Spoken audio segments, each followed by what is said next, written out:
As you fly over the shallow water around Florida, you can look down and see some of the most unusual mammals in the world swimming just below the surface of the water.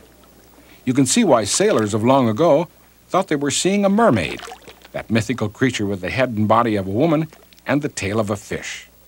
But when you get a close-up look at its face, the creature is obviously not a woman. It's a manatee, whose face resembles a cross between that of a walrus and an elephant, without the tusks.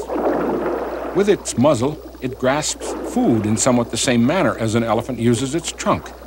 Its eyes are similar to an elephant's. The nails on its flipper look very much like the nails on an elephant's foot. Scientists believe that both the manatee and the elephant share a common ancestor many thousands of years ago. Those that took to the water evolved into the manatee.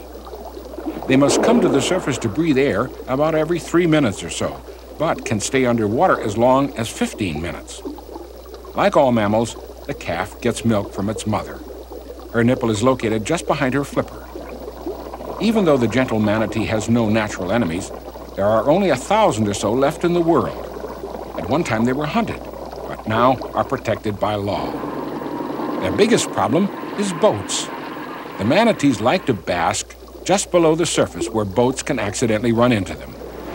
The Florida Department of Natural Resources posts signs to alert boat operators of the manatee's presence. Another problem is the growing population of Florida. As cities expand, the shallow waters the manatees prefer can become polluted.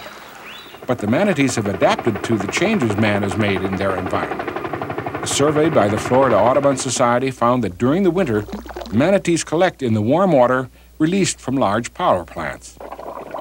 They're only been seriously studied by scientists since 1960.